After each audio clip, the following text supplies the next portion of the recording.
มันหดได้ซ้ำขึ้นเอาเองเหรอจ๊ะอายมีแนวสิขอกับน้องขอยังไงสัญญากับอายได้บ่ว่าสิฮักแต่อายคนเดียวโดยน้องสัญญาเป็นสัญญาเด้อโดยอายก็คือกันเด้อว่าสิบ่นอกใจน้องไปมีคนอื่นได้อายสัญญาเด็ดคู่สุดเด้นี่แม่นละสตีนกูดิ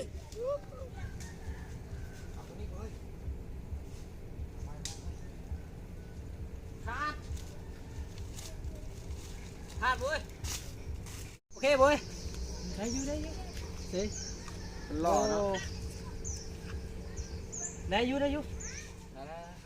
เอาไปได้เลย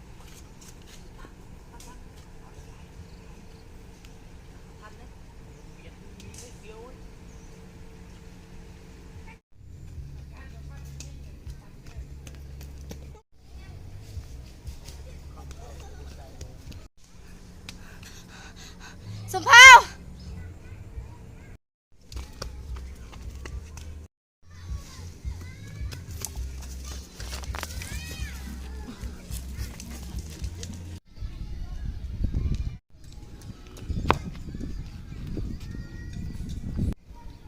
เดียวมาว่าการก้อนคดีก็อ้ายมาใดดีว่าทุกอย่างอ้ายมันบ่ดี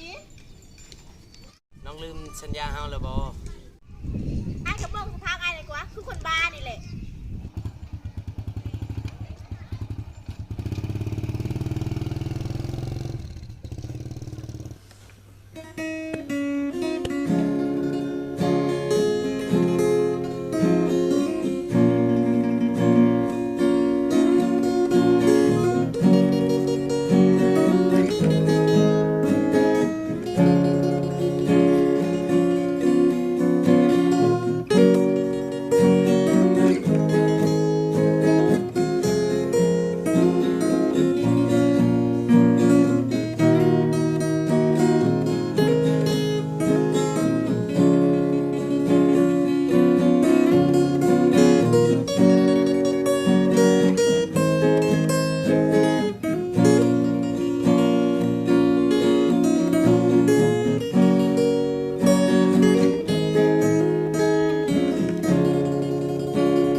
ไม่มีเธอว้าไอ้เบิ้งส่งพาไปยินเขาว่าเนี่ยจ้างคุณเลยได้ไป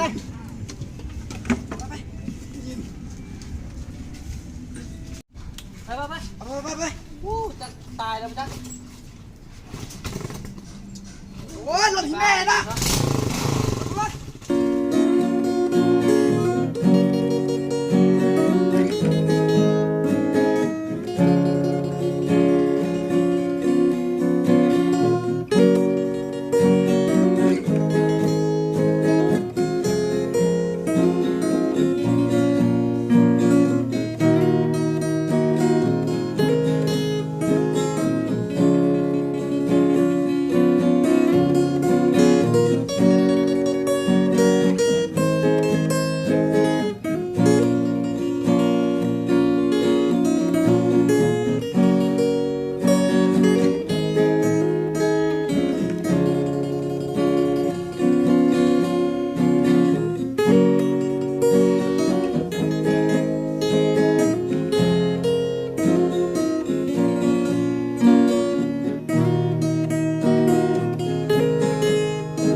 เลน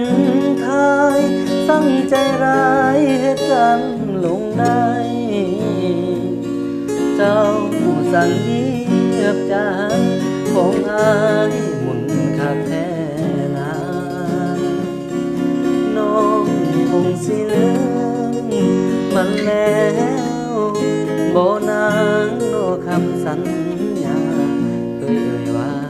จาที่สัญญาจะหักกันจนวันตาย14 กุมภาขอลากันเพียงเท่านี้กุมภาปีนี้น้องไปควงคนใหม่เขากับคนนี้กว่าให้หลายคิดให้สบายขอให้โชคดีส่วนอายคนนี้คงต้องทำ